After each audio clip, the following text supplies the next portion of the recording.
porcentaje máximo de cesáreas debe ser el 15%. Significa, de 100 mujeres, 15 debe someterse a una cesárea. Y 85% debe de producirse parto por vía vaginal. Por ejemplo, en nuestro continente, Latinoamérica y Caribe, para esta fecha, 15%. En América del Norte, 32%. Estaba por encima de lo que se recomienda, por encima de lo recomendado. En Europa, 27%.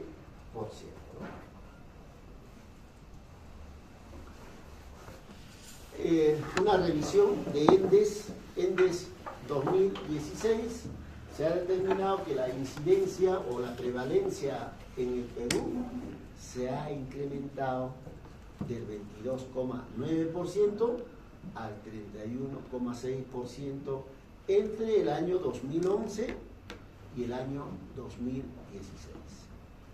La tendencia actualmente, si hablamos de prevalencia, es que el número o la prevalencia de las cesáreas está aumentando.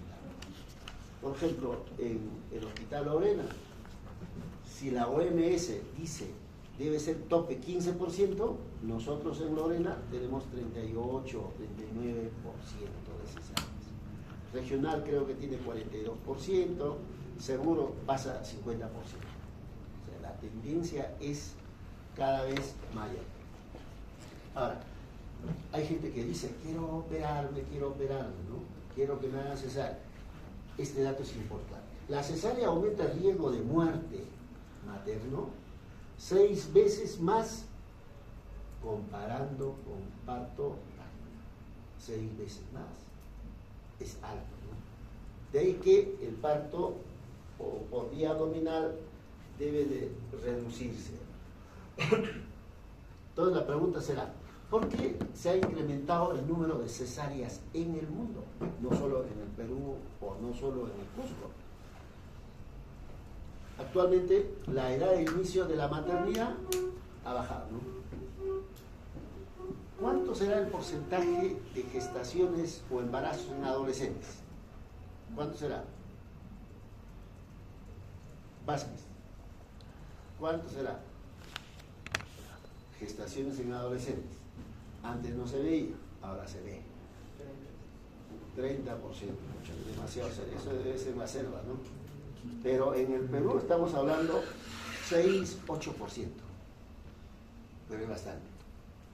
Entonces, por protocolo, por norma, adolescentes de 15 años o menores de esto deben terminar en cesárea. Por eso que una de las razones por que se ha incrementado que la edad de inicio de la maternidad se ha adelantado, ¿no? Lo otro,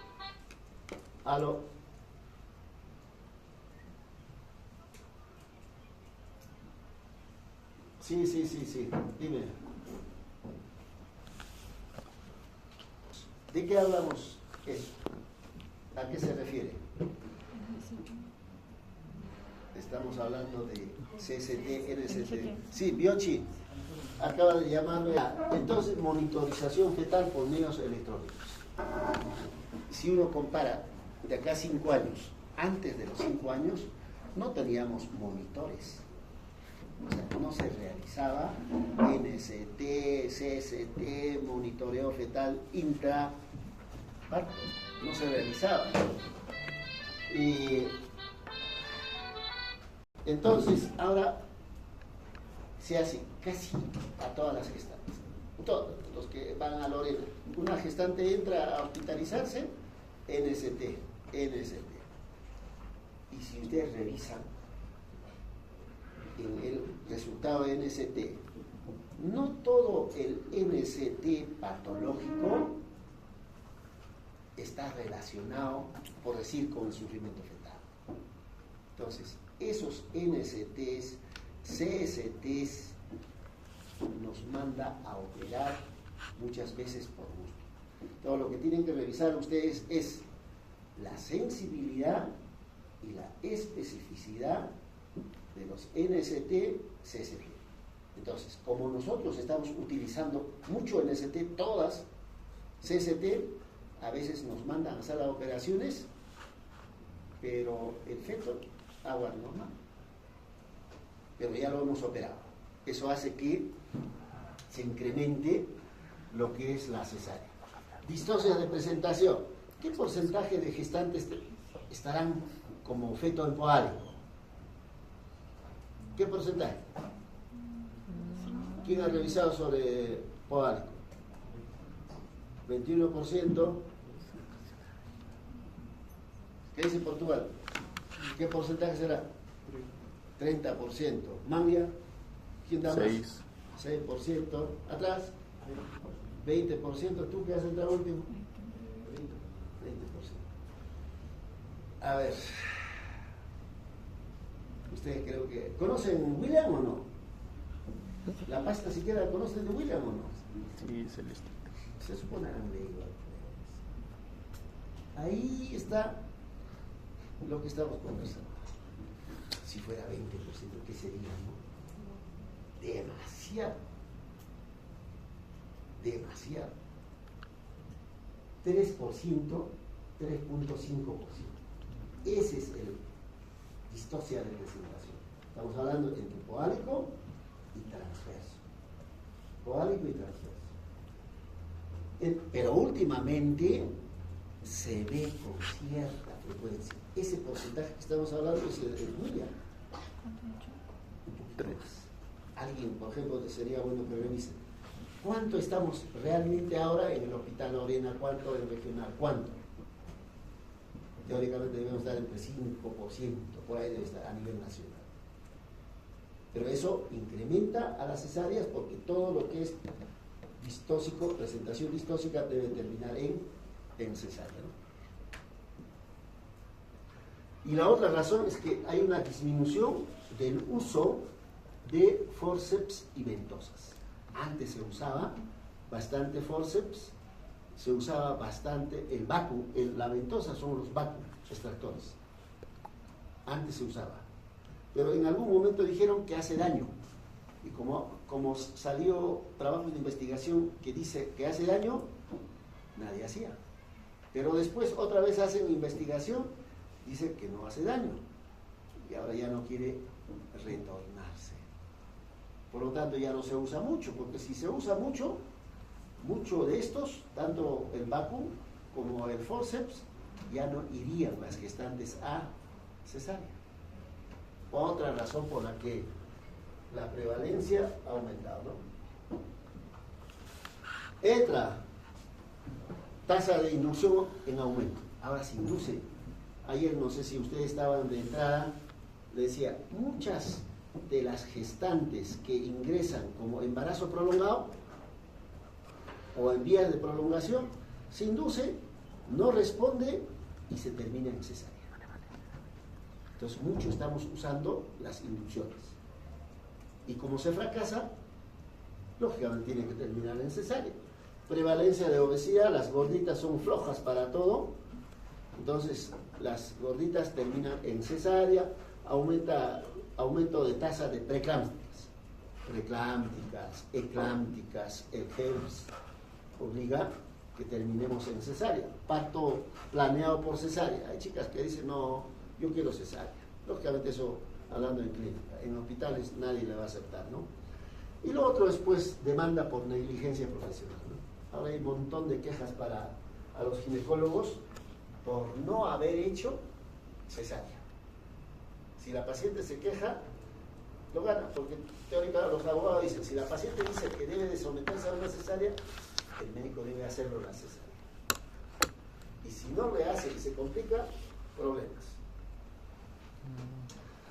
Dentro de las indicaciones de cesárea, hay indicaciones absolutas, sí o sí terminan en cesárea, indicaciones relativas. Lógicamente absoluta, aquellas indicaciones que beneficien tanto a la madre como al producto de la gestación. Mientras, en caso de indicaciones relativas, hay hospitales, hay países que sí dicen que hay que operar, otros no. Un ejemplo, antecedentes de una cesárea, si la causa de la primera cesárea no se repite, puede producirse parto vaginal. Ejemplo, en la primera vez se operó porque estaba en podálico. Ahora ya no está en podálico, está en cefálico, parto vaginal. Pero hay hospitales o países en las que basta que tenga una cesárea, la siguiente cesárea. En Lorena no, le damos opción a que sea parto vaginal. Entonces, por eso dice ahí, no existe consenso, no es un acuerdo universal, ¿no? Dentro de las indicaciones absolutas o contraindicaciones será cesárea iterativa. ¿Cuándo decimos que una gestante, una mujer tiene cesárea iterativa? 2 cesáreas. La tercera, sí o sí, tiene que ser cesárea. La tercera. Cesárea anterior con un periodo intergenésico corto. ¿Cuánto es el periodo intergenésico ideal? ¿Cuánto será? 2 años. Pero si a los 6 meses se embarazó, ya no es periodo intergenésico de 2 años. Ahí termina en cesárea. Sufrimiento fetal, hay que operarlo. Distosia de presentación, hay que operarlo, sí o sí. DPP, hay que operarlo. Placenta previa oclusiva, hay que operarlo. Desproporción feto-pélvica, hay que operarlo. Prolapso de cordón, se muere si no lo operamos. Hay que operarlo. Macrosomía fetal, hay que operarlo. Infección por herpes activa, tiene que ser herpes activa. Hay que operarlo. HIV, hemos hablado, HIV debe terminar en cesárea. Tumores obstructivas, sean benignos, malignos, que eviten el pasaje del producto de la gestación por el canal del parto. Uno de esos tumores será mioma uterino, ¿no? O los quistes que se han enclavado en el fondo de saco, que no va a dejar bajar a la cabeza del producto de la gestación, hay que operar. Cirugía uterina previa y las plastías vaginales. Cuando uno habla de cirugía uterina previa, lógicamente se refiere también a la cesárea, pero más se refiere a las miomectomías. Una mujer que se sometió a una operación de miomectomía por mioma para salvar el útero, tiene que terminar en cesárea. Y cuando habla de plastía vaginal, son operaciones de las colporrafias, ¿no? Prolapso vesical, rectal, uretral, tiene que terminar en cesárea. ¿Por qué? Porque lo va a malograr la operación, ¿no? Entonces, esas son las indicaciones absolutas.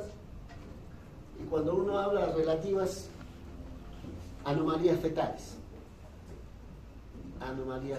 por ejemplo, una anencefalia, en algunos hospitales dirá, bueno, ¿para qué lo opero?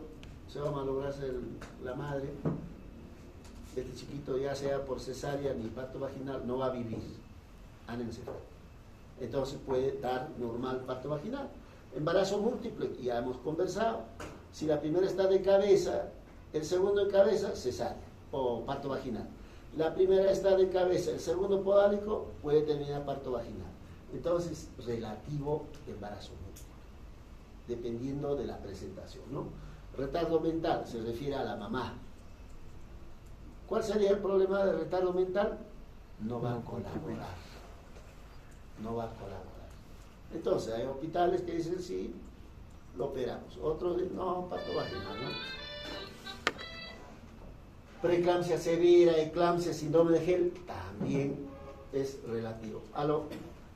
Ya, insuficiencia cardiorrespiratoria, insuficiencia cardíaca. Eso hemos visto también en caso de patología cardíaca y gestación. De preferencia debe ser parto vaginal. Hay más complicaciones si hago cesárea que parto vaginal. Pero hay hospitales que dicen, ya, mejor lo operamos. Entonces no hay un consenso general. Parto de nalgas, bueno, eso ya hemos hablado, comentado. Cesárea anterior, también ya hemos comentado. Sospecha de pérdida de bienestar fetal, sospecha de bienestar fetal, también relativo. Fiebre intraparto, si tiene, por decir, fiebre y sospechan en pielonefritis, es mejor parto vaginal, porque cuando tiene pielonefritis y hacemos cesárea, es más riesgo para la gestante, porque se va a diseminar los gérmenes. Mejor parto vaginal, pero no es un consenso general. Papilomavirus humano, también es una indicación relativa. Pasando ya a la parte técnica quirúrgica. Entonces, cuando uno habla de técnica quirúrgica, hace un rato le decía, para hacer una cesárea debo de abordar la pared abdominal y también debo de abordar la pared uterina, ¿no es cierto? Son dos planos diferentes. Entonces, en la parte abdominal tengo dos opciones. Una opción es la mediana infraumbilical, a este nivel está el ombligo, y mediana infraumbilical, o sea, esto de acá. Esa incisión se empezó cuando se empezaron a hacer las cesáreas. Incisión mediana infraumbilical. Y lo otro son las transversas suprapúbicas. Acá está el pubis, lo que se secciona en forma transversal por encima de las inguinales. De estos tantos, ¿qué se practica en la actualidad? La incisión de Van Stier. Entonces, a nivel de la pared abdominal,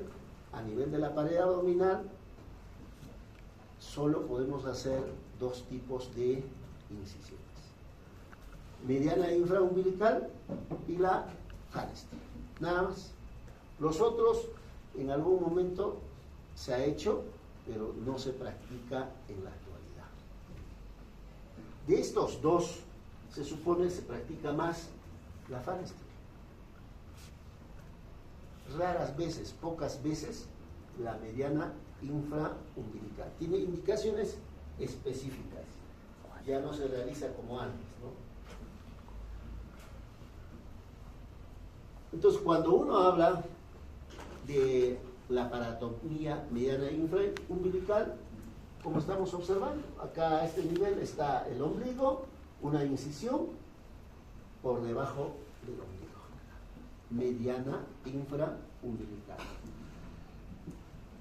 Este tipo de laparotomía permite un acceso más rápido al útero. O sea, en caso de emergencia se puede hacer esto. Rápidamente entramos al útero. Menor hemorragia, mayor capacidad para extender la incisión por encima o hacia el ombligo. Entonces, cuando hay una emergencia, por decir, tengo un DPP y el feto está con latidos 90, 100. No voy a hacer pues una Van Stier, ¿no? Ya la paciente está con anestesia, un solo tajo, ¡tran!, ya estoy en cavidad. Otro tajo, pared uterina, el feto ya está afuera. Ahí ya no se piensa en lo estético, porque esto no es tan estético. Mientras la Van Stier sí es estético. Entonces, existen indicaciones precisas. Rápidamente lo podemos hacer caso de emergencia. Una mujer que está con DPP y chocándose, tengo que hacer 2 tajos y punto, y afuera el bebito. Mientras una Van Stier es paso por paso, de poquito en poquito.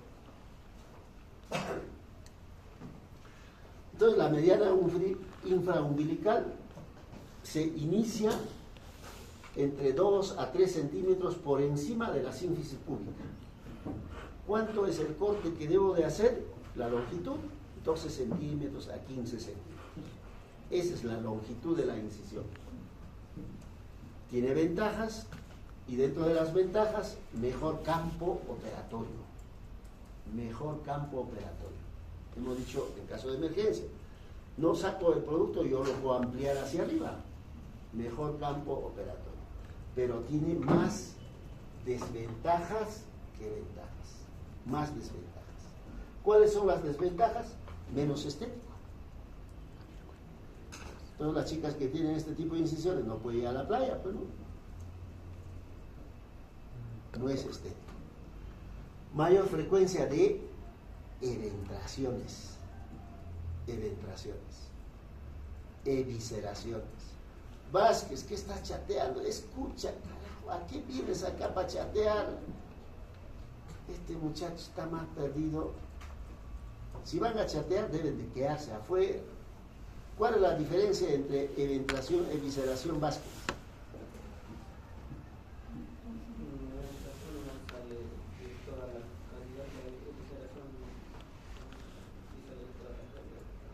Por ahí está bien. Ya. ¿Cuáles son las indicaciones de hacer una mediana infraumbilical? Preeclampsia severa. Segundo, prolapso de cordón. Tercero, las eclámpticas, ¿no? Cuarto, síndrome de Gel.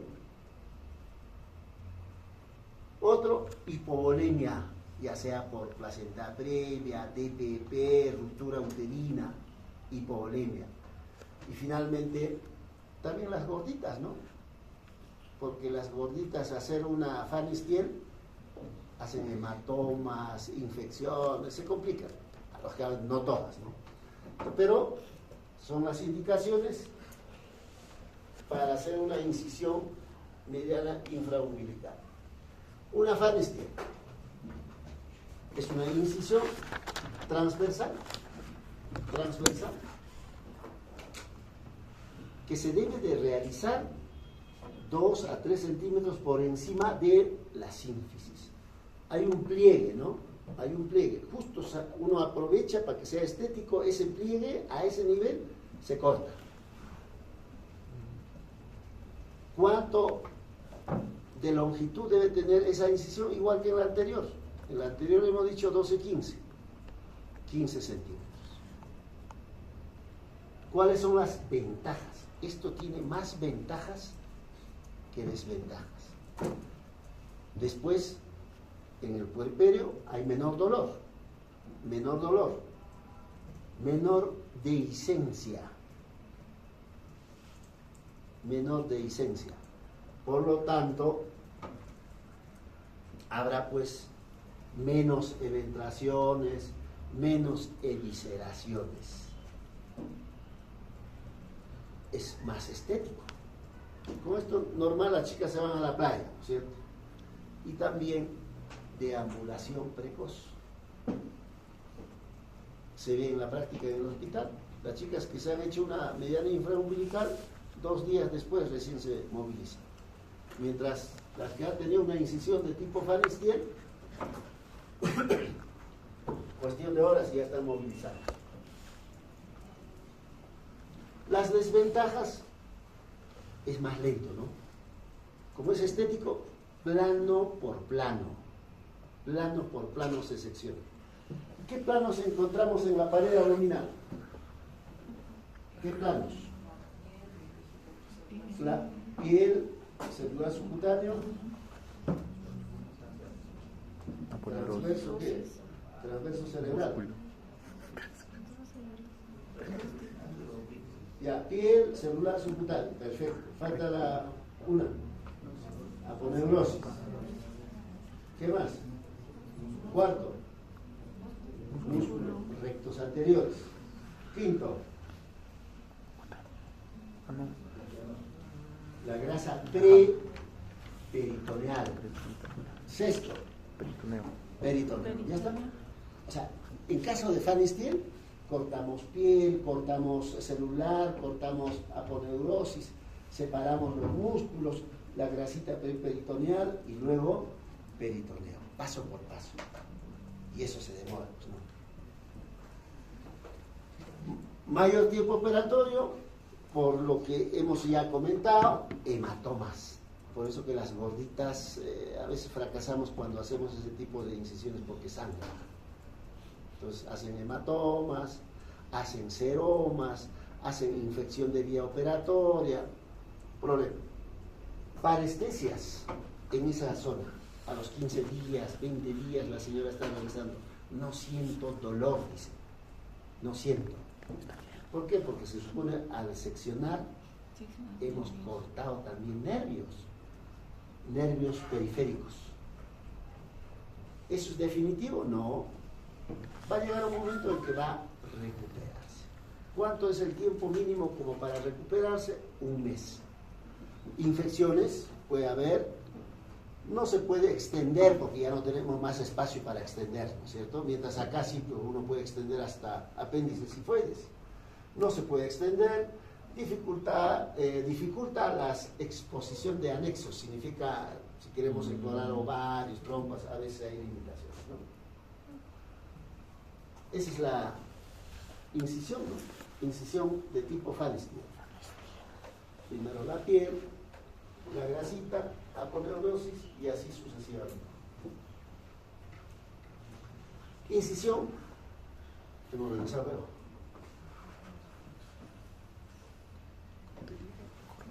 Ya estamos en cavidad, ya hemos cortado la pared abdominal, incisión uterina. Cuando uno habla de incisión uterina, la cesárea nace con una incisión corporal. Vale decir, cuando empezaron a operar, a hacer cesárea, cortaban a ese nivel. Incisión corporal. Lógicamente la incisión corporal es una incisión vertical en la cara anterior del cuerpo uterino. Igual, existen indicaciones para realizar en la actualidad. En la actualidad rara vez se hace esto, rara vez. Ya no se hace, en otras palabras, rara vez. ¿En qué caso? Parto prematuro. ¿En qué caso?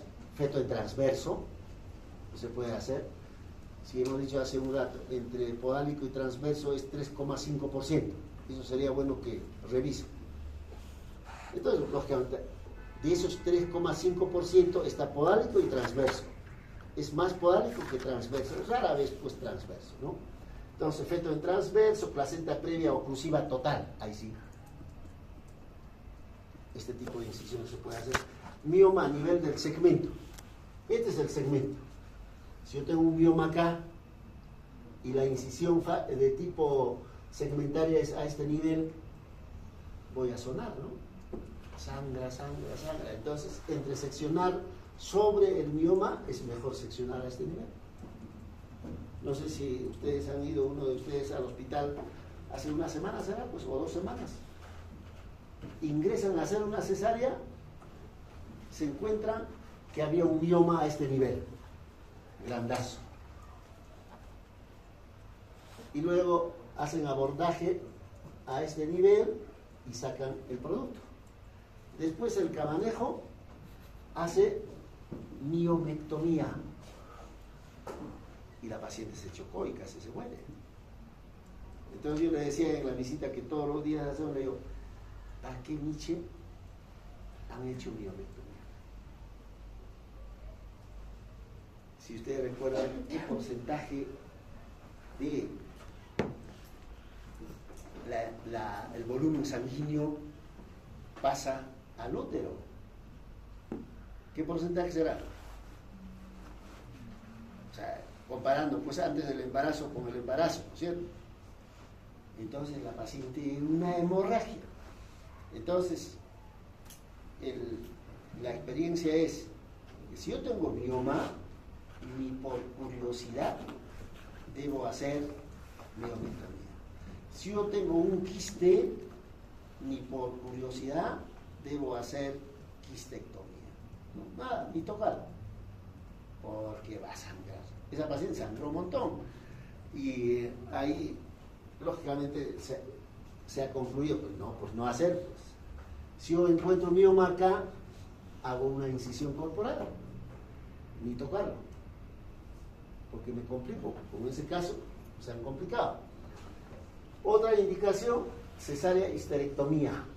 Cesárea histerectomía significa, por ejemplo, una mujer tiene cáncer de cuello, está gestando, llega a término, yo puedo aprovechar, hacer la cesárea y a la vez histerectomía, ¿no? Fetos en estación avanzada, fetos en estación avanzada. ¿Qué será estación avanzada? ¿Cómo se entiende? Post-término. Post-término, sí, puede ser otra.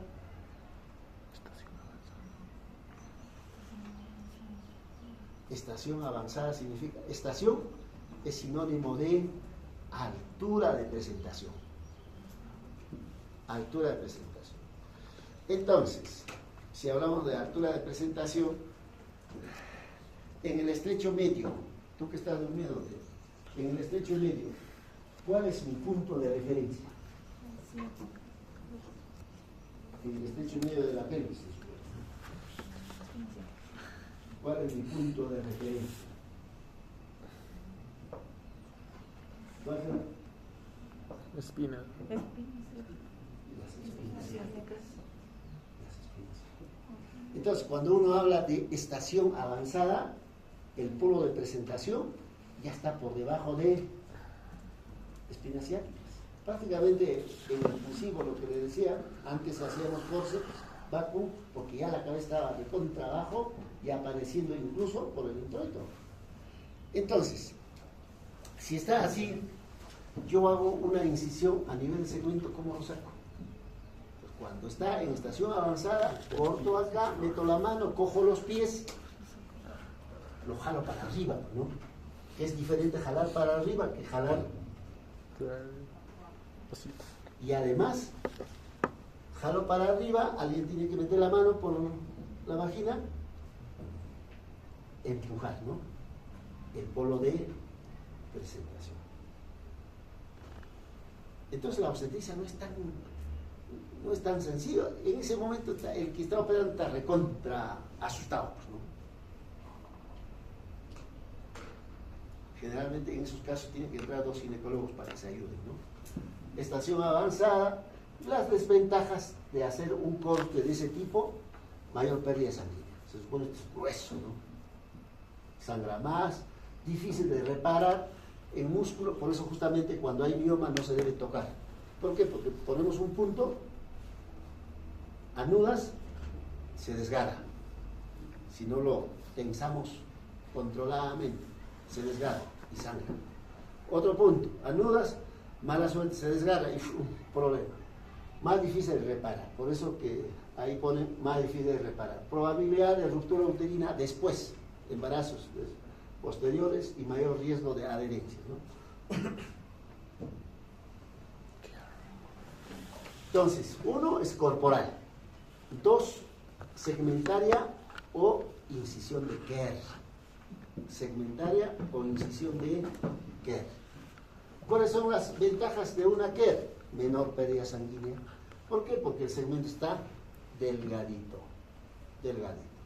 Más fácil de reparar. Uno fácilmente lo repara. Menor probabilidad de ruptura uterina. Por eso que las incisiones corporales ya no se hacen, porque mayor probabilidad de que se rompa. Por lo tanto, hago una incisión tipo Kerr, ¿no? No produce adherencia. Desventaja, mayor riesgo de laceraciones. Y no permite extenderse. Si yo hago esta incisión, ¿qué me preocupa cuando habla mayor riesgo de laceraciones? ¿Qué me preocuparía? ¿Por qué me preocuparía? Ahí están viendo la figura, ¿no? ¿Por qué me preocuparía? Laceraciones, dice. ¿Qué dice María? Se puede cortar otras estructuras anexas al útero. Anexos del útero. O ¿Qué dice atrás? A ver, atrás. Arterias. ¿Qué dice? ¿Cómo te llamas así como César Vallejo? ¿Estás pensando? Sí. Paula. A ver, Paula. ¿Están viendo la figura? Eso ya no se van a olvidarse, ¿no? Entonces, si estoy haciendo esta incisión, ¿cómo se llama esto? Uretres. ¿Por dónde entra la arteria uterina? entra en forma de 1, ¿cierto? Así viene. Entonces, si es un feto macrosómico, un cirujano con tremenda mano, entra, intenta sacar la cabeza del producto, esto que está acá se puede ampliarse, ¿no? ¿Y qué va a lacerar? Será pues uréteres, será arteria uterina.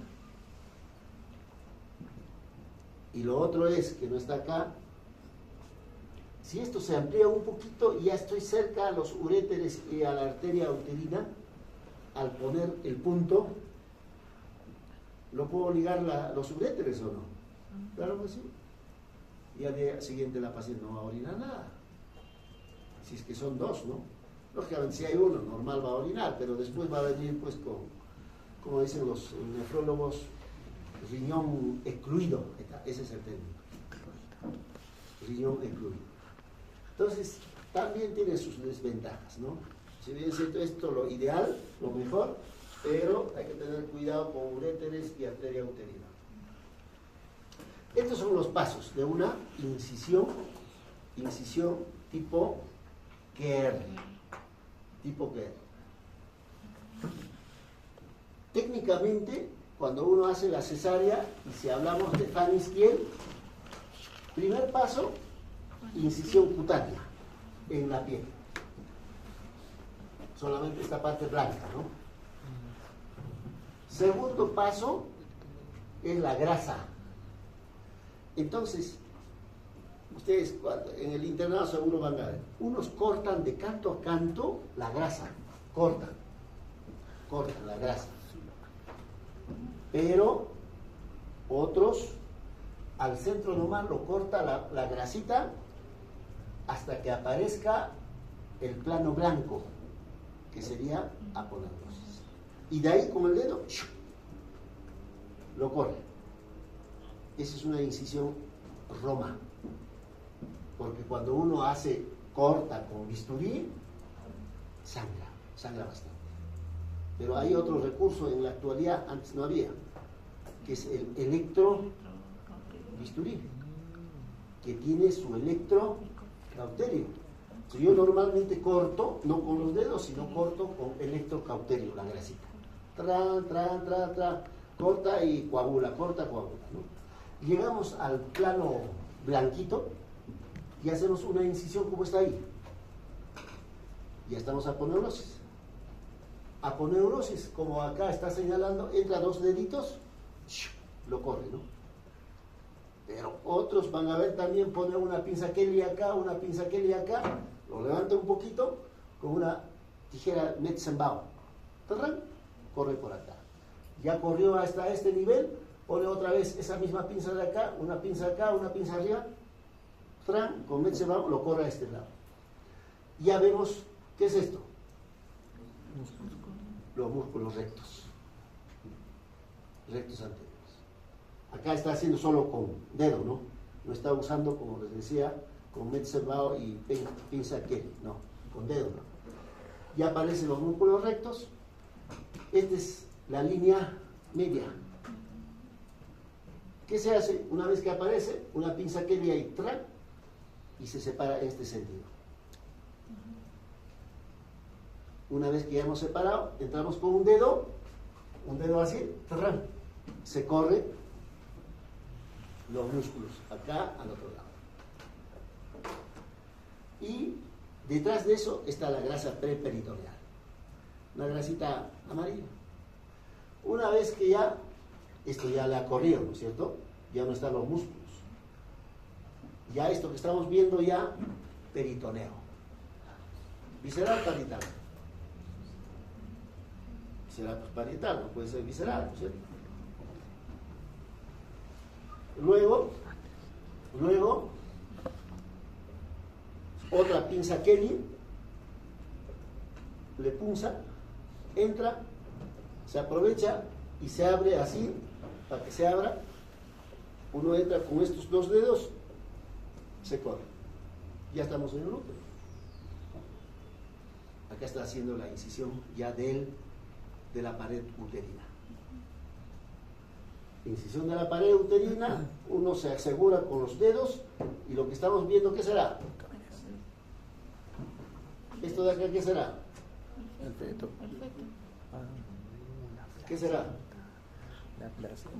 La placenta. ¿Qué? No, pues la placenta sería grave. Las membranas corioamnióticas. Membranas corioamnióticas. Y aparece la membrana corioamniótica, lo único que hay que hacer es otra vez Kelly, ahí trabaja bastante Kelly, ¿no? Se punza, se hace un huequito, sale el agua, líquido amniótico, se aspira, aprovechamos ese huequito, entramos con estos dos dedos y se corre. Ya lo vemos la cabeza del feto. Y sale agua. Y se introduce la mano, ¿no?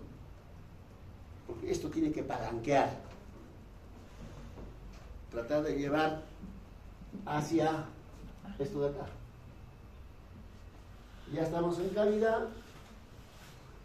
Lo que le decía, acá ya entró la mano, la cabeza, está palanqueando. Pero alguien de arriba, del fondo, está comprimiendo, ¿no? Tiene que comprimir. Ya salió la cabeza. Después, igualito que un parto normal, igualito. Lo coge la cabeza, así. Primero tiene que salir el hombro anterior. Ya salió el hombro anterior, luego hay que sacar el hombro posterior. Para ello, lo levantamos. Sale y lo levantamos, ¿no? ¿Qué queda? La placenta. Entonces acá dice, clampaje de cordón al minuto de la extracción. Al minuto de la extracción. O una vez que desaparezca los latidos a nivel del cordón. Más o menos 1 minuto, 1 minuto y medio, hasta 2 minutos. Antes no era así, ¿no? Antes sacabas y ¡pum! Clampaba y le entregabas al pediatra. Pero ahora el pediatra mismo exige, no, déjalo de clampar. Lógicamente para ello debe estar bien el feto, ¿no? Pero si está asfixiado, no, corta más bien, pasa mejor. Entonces, clampaje, extracción de la placenta por tracción controlada del cordón previa oxitocina 5 a 10 unidades internacionales por vía endovenosa. Entonces, como ahora se espera 2 minutos, apenas sale el producto, yo le digo al anestesiólogo, ponle oxitocina. ¿Cuánto de oxitocina? 10. Ahí dice 5, ¿no? 10. Como estoy ya secándolo, estimulando, aspirando secreciones, la oxitocina que he administrado hace que el útero se contraiga. Y al contraerse hace que se forme hematoma retroplacentario. Y eso lo desprenda, ¿no?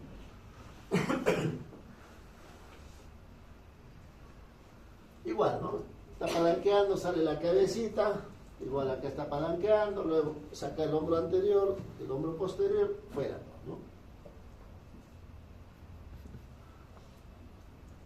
Igual ya la cabeza, ya el chiquito ya grita, lo saca, igualito que un parto, le pone al bebito encima de la barriguita de la mamá.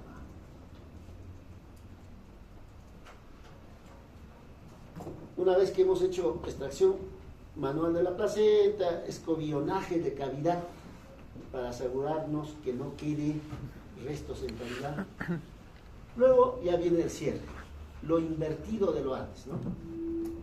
Hemos empezado en la piel, ahora vamos a terminar en la piel. Entonces empezamos a nivel del útero. Para ello, como se ve en la figura, se saca el útero afuera. Se saca el útero. Exteriorización uterina, dilatación cervical, yo no hago porque cuando uno hace dilatación cervical a veces el dedo se va a la vagina y la vagina está contaminada, ¿no? Y al retirar mis dedos voy a arrastrar gérmenes de la vagina al útero. No, yo no hago. Entonces, eso no. Cierre de pared uterina con cádmium crómico 1 en 2 planos. Sutura simple continua. ¿Cómo están viendo? Suriet simple. Suriet simple. Cuando uno habla de Suriet, es simple continuo y cruzado continuo. Simple continuo, cruzado continuo.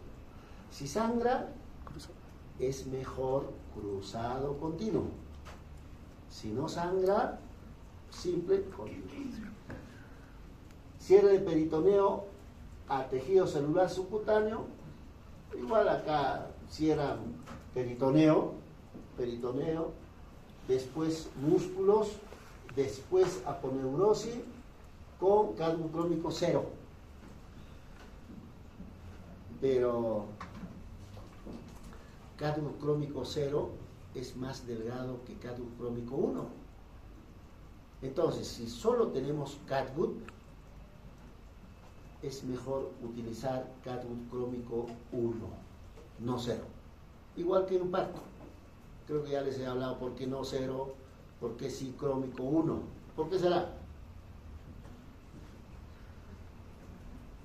¿Por qué 1, por qué no 0 en parto vaginal, en episiotomía? Porque durante el embarazo y después del parto puerperio, las mujeres son estreñidas, ¿no? Pujan y lo revientan el punto, ¿no? Igual es en esto. Catgut crómico 1 más gruesito. En mi época era todo catgut. Ahora han aparecido hilos, mejores hilos, ¿no? Uno de esos mejores hilos será, pues, hilos absorbibles a largo plazo. Estos son, el catgut es absorbible, pero a corto plazo. Los absorbibles a largo plazo será el Dexon, el Vicryl. Entonces, acá dice catgut crómico hasta celular subcutáneo. O sea, significa peritoneo, significa músculo, significa aponeurosis celular subcutáneo. Catgut crómico 0. Pero la pregunta para ustedes, ¿cuál será de estos 6 planos de acá? ¿Cuál es el plano más importante? Que me da pues fortaleza, ¿no? Músculo. Todos serían jalados. Aponeurosis. Entonces, en la actualidad, en el internado, observen, aponeurosis lo cierran con hilos absorbibles a largo plazo. Significa con Dexon o Vicryl. Los otros planos sí con catgut crómico, ¿no? ¿Por qué? Porque aponeurosis es la parte más fuerte, demora en cicatrizar, y para que cicatrice como debe ser, el hilo tiene que estar ahí. Cierre de piel con nylon, ¿no? Nylon, 3 ceros. ¿Qué tipo de punto? Generalmente es la intradérmica. Más estético, ¿no?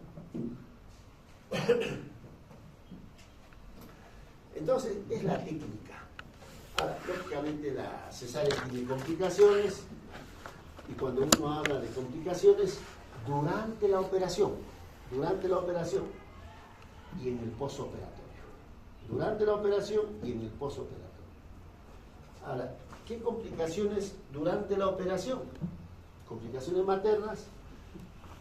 El quien opera puede generar lesiones de intestino delgado o grueso. Habrá mayor probabilidad de que lesione intestino delgado o grueso si es que ha habido antecedentes de operaciones previas en esa zona, en la que ha generado adherencias, ¿no? Entonces, cuando hay adherencias, yo no veo intestino y lo corto, pues. Pero también lesiones de vejiga, lo puedo seccionar. Vejiga. Puedo seccionar uréteres. Puedo ligar uréteres, lo que ya hemos comentado. Desgarro o laceración de las arterias uterinas al seccionar esa zona, ¿no? Relacionadas con la anestesia. Uno pone a la anestesia, el paciente hace paro respiratorio y se muere. Entonces, respiratorias, depresión respiratoria, edema laringio, broncoaspiración, broncoconstricción, paro respiratorio y se muere. El año pasado en Lorena se murió una paciente por edema laringio, una paciente que vino de por ahí, retención placentaria.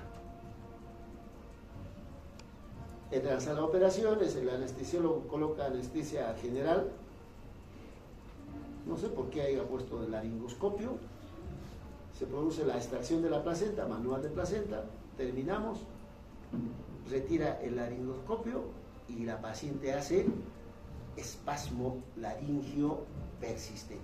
Eso revisen, espasmo laringio. Y no ha respondido ni corticoides, nada, desesperado el anestesiólogo. Se murió la paciente. Entonces, la anestesia en realidad no es que uno libremente puede colocar, no. Entonces, complicaciones respiratorias, cardiovasculares también, hipertensión, taquicardia, bradicardia, arritmia, insuficiencia cardíaca, que también puede hacer paro cardíaco, ¿no? Complicaciones fetales, uno trata de extraer fractura de clavícula. Si un feto macrosómico, incluso lesión de plexo braquial. Broncoaspiración, intentar sacar y el chiquito respira y se aspira. Depresión respiratoria, complicaciones fetales. Pero también hay complicaciones inmediatas. Una de las complicaciones inmediatas será pues hemorragia por atonía uterina, por desgarro de arterias uterinas también. Después hematoma retroperitoneal infraaponeurótica, subaponeurótica, o sea, hematomas que también puede formarse. Y las complicaciones mediatas básicamente son las infecciones, ¿no? Infección puerperal, infección urinaria, respiratoria, anemia también, hemorragia por retención de restos placentarios. Lógicamente una cesárea que haya retención de restos, poco probable, ¿no?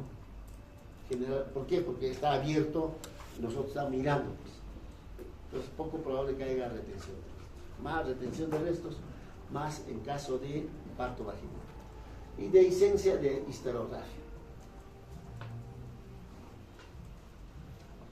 Riesgo a largo plazo, acretismo placentario, placenta previa, ruptura uterina en un embarazo posterior y los procesos adherencias de Piplon, adherencias de intestino delgado, adherencias de la vejiga, cantidad de adherencias que podemos encontrar. Pero de todos esos, lo más frecuente son las placentas previas y el acretismo placentario. Por eso en el hospital le digo a los médicos jóvenes, ¿para qué hacen cesárea? ¿Por qué no le dan un chance a que termine por vía vaginal? Porque con el tiempo va a haber cantidad de placentas previas y acretismos placentarios. Tanto por placenta previa como acretismo placentario, una hemorragia a veces se puede morir, ¿no?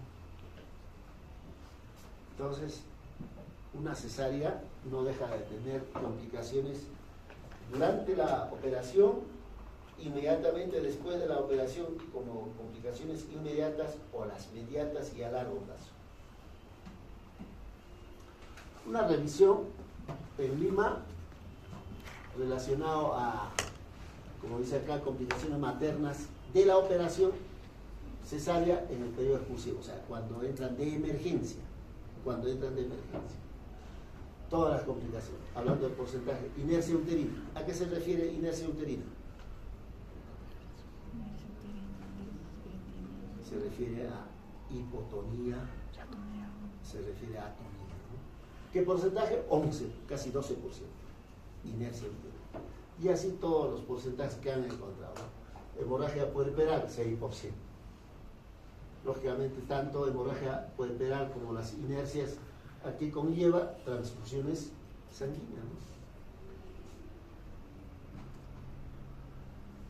¿no? Y toda gestante que va a someterse a una cesárea, antibiótico terapia profiláctica. Debe de recibir antibiótico terapia profiláctica. De primera elección, primera opción, cefalosporinas de primera generación. ¿Qué usamos en el hospital Lorena? Cefazolina, 2 gramos por vía endovenosa. Seguramente habrá hospitales que utilizan la ampicilina, 2 gramos también. Si es alérgico a cefazolina, ampicilina, ¿qué usaría? Una alternativa. ¿Qué usaría? Porque la profilaxis es pensando en el germen. En el germen. Entonces, ¿en qué germen estoy pensando? ¿En qué germen será? Estoy pensando en gérmenes de la piel, pues, ¿no? Será pues estafilo, estria. Entonces, si eso es el pensamiento, si es alérgico a esto, ¿qué usaría? ¿Qué usaría?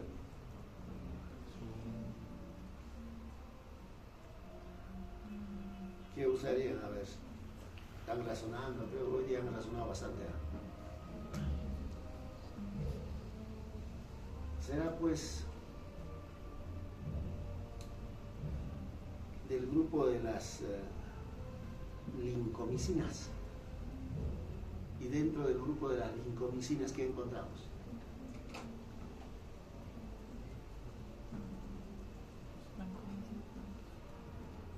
La clinta, ¿no? La clindamicina. Entonces, si es alérgico a esto, puedo usar la clindamicina. ¿Cuáles son los principios de una profilaxis? ¿Cuáles son los principios? El antibiótico utilizado debe tener un espectro antimicrobiano que cubra los microorganismos más frecuentes de esa zona. En la piel, ¿cuáles son los gérmenes más frecuentes? Estafilo. También estrepto. Por lo tanto, lo que hemos mencionado actúa contra esos gérmenes. El antibiótico debe administrarse por vía endovenosa. O sea, profilaxis tiene que ser por vía endovenosa. Es otro principio. Y tercero, la administración del antibiótico debe ser previa a la cesárea. Entonces ya la obstetriz sabe, cuando uno dice, lo vamos a operar, como la gestante ya está con vía, más o menos a qué hora se va a operarse, a las 6 de la tarde. Para que la profilaxis sea efectiva, el antibiótico debe colocarse 2 horas, dentro de las 2 horas de la operación. Significa, si se va a operar a las 6 de la tarde, debe administrar a las 4, 4 y media, 5, 5 y media de la tarde. Para que actúe, para que el antibiótico esté circulando ya en la sangre, ¿no?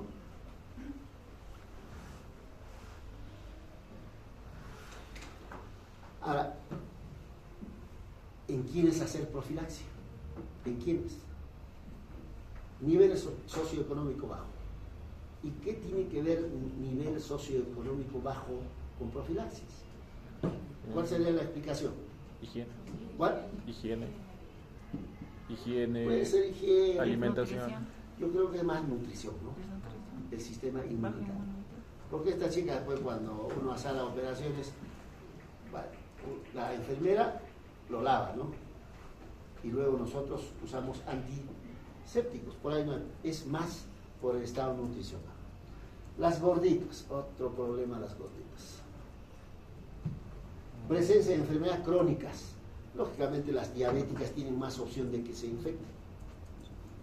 Las hipertensas crónicas, problemas renales, colagenopatías, tienen más opción de infectarse, ¿no? Infecciones cérvico-vaginales, por estrepto, por Gardnerella, que ya hemos hablado también. RPM, más de 6 horas de evolución. Tacto vaginal, mayor de 6. Ahí entra lo que son embarazos prolongados o trabajo de parto prolongado. Ahí entra expulsivos prolongados. Entonces, si ya está en expulsivo prolongado, hemos manipulado demasiado, ¿no? Trabajo de parto prolongado, hemos manipulado. Por lo tanto, hay más opción de que se infecte. Trabajo de parto mayor de 12 horas, violación, técnica estéril, ¿no? Una gota ha caído ahí, pues tiene que recibir, ¿no? Y finalmente, si yo tengo una gestante que en la primera se hizo una cesárea, luego se embaraza, la pregunta será, ¿cuál debe ser la vía del parto en el segundo embarazo? ¿Cuál debe ser la vía del parto? La vía del parto tras una cesárea previa es la vía vaginal. Hace un rato le decía, lógicamente hay hospitales en las que no, cesárea, antecedente cesárea, sigue siendo cesárea. Pero en el caso nuestro y otros hospitales probablemente debe ser parto vaginal. Con una tasa de éxito aproximado del 80%. Cuando le damos opción a parto vaginal, solo en el 20% fracasamos. Significa terminamos en cesárea. Ahora, esto en realidad, si la causa de la cesárea previa no es modificable. ¿Qué significa? ¿Una estrechez pélvica puedo modificar? ¿Se ha podido modificar? No, pues. Entonces, si la primera cesárea ha sido por estrechez pélvica, segundo también va a ser cesárea, porque la estrechez pélvica se va a mantenerse. Si la primera cesárea ha sido feto en transverso, podálico, ahora es podálico también transverso, igual va a ser cesárea. Informar de un riesgo de ruptura uterina, o sea, siempre hay que informar, ¿no? Puede romperse el útero. Pero ¿cuál es el riesgo? 0,5%. ¿Qué significa? 5 en 1000. Bajo, ¿no? Y se recomienda un mínimo de 2 años después de la cesárea, antes de un nuevo embarazo, ¿no? En cuenta el periodo intergenésico. Lógicamente, si el parto va a ser dentro de los dos primeros años, debe ser cesárea. Pero si es después de 2 años de la siguiente cesárea, parto vaginal, ¿no? El otro caso, si yo tengo 2 o más cesáreas previas, la vía del parto recomendado en o tras 2 cesáreas es una cesárea electiva. Porque después de 2 cesáreas, el riesgo de que se rompa el útero es mayor. Por lo tanto, la tercera sigue siendo cesárea. Si la paciente solicita parto vaginal, se le informará de un riesgo aproximado de ruptura uterina 1,4%. ¿Qué significa? 14 rupturas uterinas en 1000. Si es que tiene 2 cesáreas previas. Por lo tanto, mejor cesárea. Si insiste en parto vaginal, la tasa de éxito es 70%. Significa no se va a romper el útero. 70%. Se recomienda otra vez un mínimo de 2 años después de una cesárea, antes de un nuevo embarazo. Bueno, hasta ahí. Yo creo que hasta ahí